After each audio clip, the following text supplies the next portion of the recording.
savaş sırasında bile İslam'dan vazgeçmedi. Sırf bu yüzden camileri hedef aldı. Bu konuyu Allah-u Teala'nın Kur'an-ı Kerim'deki bir ayet-i kerimesinin mealiyle değerlendirmekte fayda var. Malumunuz Kur'an-ı Kerim'de Allah-u Teala siz onlar gibi olmadıkça onlar sizleri asla sevmezler buyurmaktadır. Son zamanlarda Efendimiz Aleyhisselatü Vesselam'a hakaret etmeyi, Müslümanların inançlarına hakaret etmeyi kendisinde bir fikir özgürlüğü ya da bir hak adı altında yapmayı görev addeden Fransa aslında çok değil, bundan 100 yıl kadar önce Antep savunmasında Antep'in çeşitli camilerinde olduğu gibi bu camiye de, bu ibadethaneye de saldırarak aslında İslam'ın temsil ettiği değerlere nasıl hakaret edildiğini, nasıl bunun geçmişinde de var olduğunu, bugün de bunu devam ettirmekte olduğunun bizlere en açık göstergesi.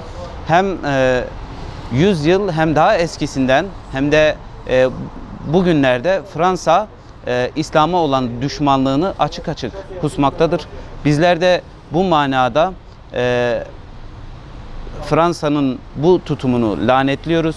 Bir an önce yaptığı yanlıştan dönmesini kendilerine şiddetle tavsiye ediyoruz.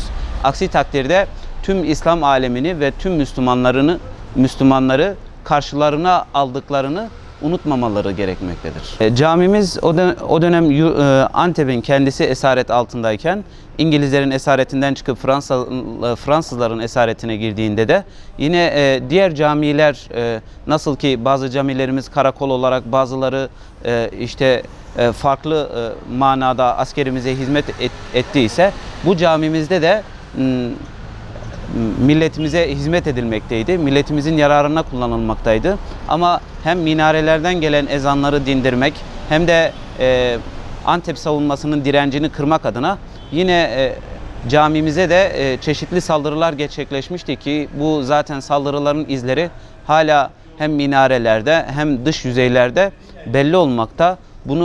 Burayı camimizi ziyarete gelenler açıkça görebilmekteler. Aslında bunların tarihine tamamına bakacak olursak hem geçmişte hem de şimdi aldıkları camileri hedef almalarının sebebi, şimdi Efendimiz Aleyhisselatü Vesselam'ı hedef almalarının sebebi neyse o zaman da camileri hedef almalarının sebebi aynıydı.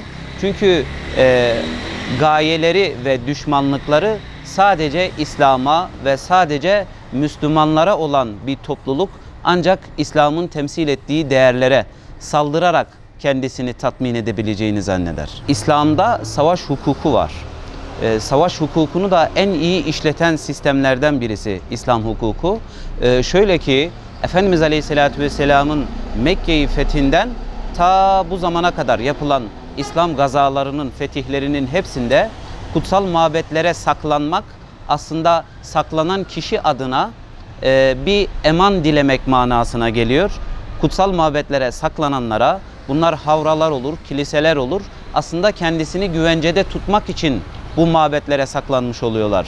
Ama şu an günümüz dünyasında aslında Avrupa İnsan Hakları adı altında insan haklarını savunduğunu zannedenler kesinlikle bunun savunuculuğunu sadece kendilerinin yaptığını düşünmesinler.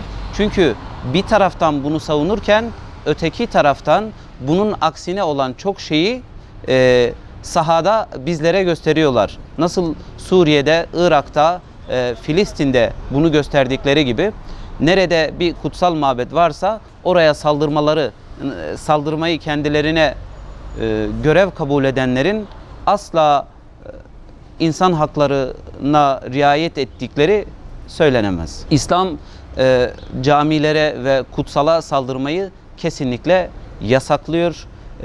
Bir fetholunduğunda da mesela İstanbul'da veya yurdumuzun birçok yerinde hala tarihi olan kiliselerin ya da havraların ayakta kaldığının en büyük göstergesi İslam'ın diğer dinlere ve diğer mabetlere olan hoşgörüsünden kaynaklanmaktadır.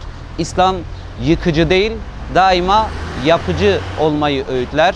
Bunun için dünya Müslümanlarında da gördüğümüz budur.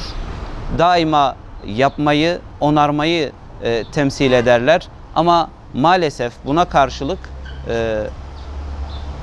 kendilerini Hristiyan aleminin öncüleri kabul ettiklerini düşünenler, Hristiyanlığın öğütlediği öğütleri bir tarafa bırakarak maalesef insan haklarını çiğnemekte, maalesef bütün dinlere, bütün kutsallara saygısızlık yapmaktadırlar.